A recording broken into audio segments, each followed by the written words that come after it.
కుబేరా. నేనైతే ఇంకా సినిమా చూడలేదు, కానీ సినిమాకి వస్తున్న రివ్యూలను చూస్తుంటే చాలా సంతోషంగా ఉంది. ఎందుకంటే శేఖర్ కమల సినిమాల్లో హీరో ఎవరు, హీరోయిన్ ఎవరు ఇలాంటిది ఏం చూడరు. ఆయన తీస్తున్నటువంటి కథలో ఆయన రాసుకున్న సీన్లు చాలా బాగుంటాయి. అతను కథ చెప్పే విధానం చాలా సూపర్గా ఉంటుంది. ఆయన మొదటి నుంచి మనల్ని అందరినీ ఆశ్చర్యపరుస్తూనే ఉన్నాడు. ఆయన మొదటి సినిమా డాలర్ డ్రీమ్స్తోనే నేషనల్ అవార్డు కొట్టేసింది. ఆ తర్వాత తన రెండవ సినిమా ఆనంద్ ఒక అద్భుతమైన కళాఖండం అనుకోవచ్చు. And at the same time Shankar Dada MBBS సినిమాతో పాటు దాన్ని రిలీజ్ చేసి హిట్ కొట్టాడు.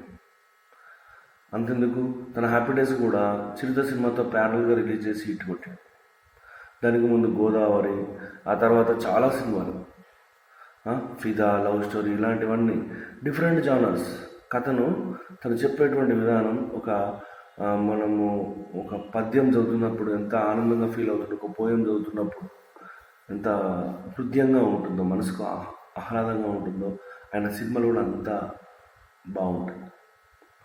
నా పర్సనల్ ఒపీనియన్ ప్రకారం నాకు అతని గోదావరి సినిమా అంటే చాలా ఇష్టం.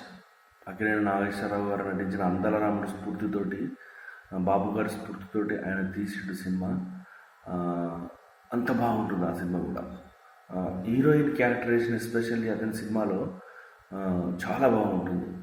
ఈ నవతరం నవయువతిలాగా ఆమె ఉంటుంది. అట్లాంటి గొప్ప దర్శకుడు చాలా డిఫరెంట్గా ఒక ధనవంతుడికి ఒక బిచ్చగాడికి మధ్యలో ఉన్నటువంటి వైరంతో తను కథ రాసుకొని తను తీసిన విధానంతో పాన్ ఇండియా లెవెల్లో ఇప్పుడు తనకు సరైన గుర్తింపు వచ్చింది. సో శేఖర్ కమల సినిమాలో మనకు కథతో పాటు అతను కథ చెప్తున్న విధానం, అంటే కథను నడిపిస్తున్న విధానం చాలా గొప్పగా ఉంటుంది. ఇంకా చాలా మంచి పేరు రావాలి, కానీ రాలేదు ఆయనకు, కానీ వస్తుంది, తప్పకుండా వస్తుంది. తనకు 25th ఇయర్ ఇది యాజ్ ఎ డైరెక్టర్గా. 2000లో డాలర్ డ్రీమ్స్ తీసిండు, ఇది 25th ఇయర్. కానీ తను తీసిన సినిమాలు 10. రాశి కంటే వాసి గొప్పదంటారు చూడండి, అలాంటిదన్నమాట ఇది. తీసిన 10 సినిమాలే కానీ అతన్ని కదిలించినా కానీ, ఇంకా వేరెవరినైనా కదిలించినా కానీ అతనితో పనిచేసే వాళ్ళను చాలా మంచివాడు, చాలా గొప్పవాడు, చాలా ఇంకా మంచి పేరు రావాలి అనుకుంటుంటాడు. సో నేను కూడా అదే అనుకుంటున్నా. My favourite director, one of favourite director. Sir, congratulations sir.